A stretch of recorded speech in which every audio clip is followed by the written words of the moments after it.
Hey there, welcome to day 52 of our Let's Grow annual challenge. Sharon Horne-Ellstrom here, and today we are going to do something called the Lifeline exercise. I know we covered it last month.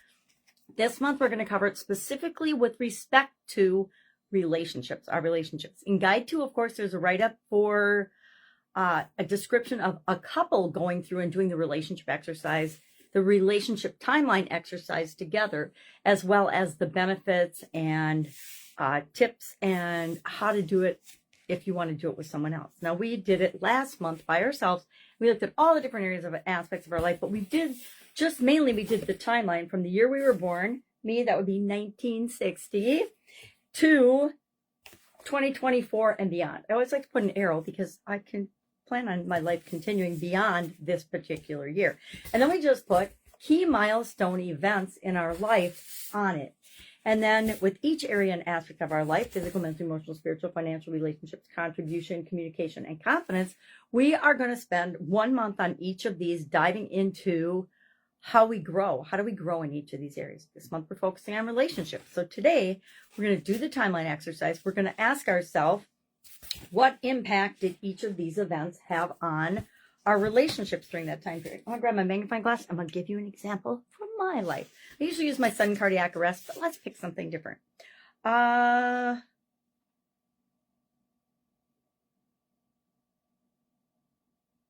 God, I have puberty and prom on here. That's hilarious. Drinking age. Really, really high priorities when I set this up, right? It's fun to be able to go back and laugh at yourself. Let's say kidney surgery. When I was in the late 1980s, I had my left kidney was totally infected and they almost had to take it out. So I had to have kidney surgery over Labor Day weekend. Labor Day weekend for me has historically been one where I have huge, major health challenges, not just little bitty ones, but like put me in the hospital, drop dead, sudden cardiac arrest challenges. And so the first biggest one that got me it wasn't the first one, but the one that put me in the hospital and required that I had kidney surgery after years of chronic pain and challenges was that Labor Day. And it should have been a precursor to 2010 when I had my sudden cardiac arrest, but I didn't learn the lessons I needed to learn then. I learned some, but not enough to make the massive lifestyle changes that I needed back at that point. So that's the kind of things that come up when we think about these different events with respect to relationships. So if I think about, well, what was going on with my relationships during that time period, I'm not going to share all those things, but I would want to think about and analyze, all right, when I had my kidney surgery, what was going on with my relationships? My sister Carrie and my youngest nephew was turning 1, and they were the only ones that were free to come to, I was in Green Bay, Wisconsin at the time, Green Bay, and be with me for that surgery. So my little nephew spent his first birthday with me in the hospital having kidney surgery.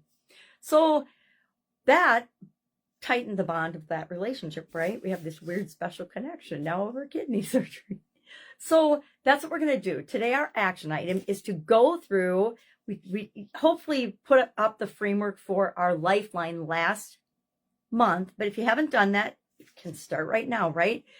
People are like, well, I missed that. I didn't do it. I'm like, well, just do it now. You don't have to commiserate about, I didn't do it in the past, because we can't go back to the past and have January again and do it then. We have to do it right now. So create your timeline, year you're born, beyond 2024, and just start putting main events on it. And guess what?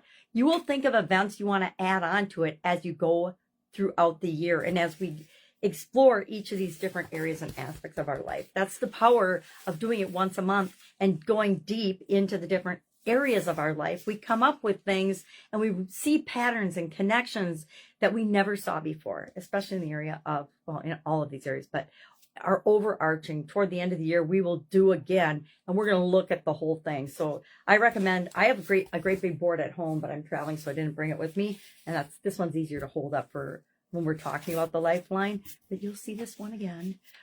But I recommend you do a great big one. You put it somewhere nobody's going to see it. And you start mapping out your graph. And even if somebody sees it, they're not going to know what the graph means and what it's about. They might see your events, but in relationships, maybe I've got, a high relationship on one event. Nobody's going to really know what that's about, unless I got married. That's a high relationship. I got divorced. That's a low relationship. Somebody might guess who that is in my life, but do I care? No, because they already know that. All right, any questions about this? Guide 2 of the Let's Grow Annual Challenge private Facebook group page has a write-up, of course. And there are also, in the Get Up and Go Challenge private Facebook group page, there are dozens of examples of using the Lifeline in the different areas and aspects of our life, because I've done it in 2 annual challenges, as well as I covered it, I'm sure, a couple of times in 2020 and 2021. But I'm always here to help and answer questions if you have them. Have an awesome day, and I'll, of course, be with you tomorrow.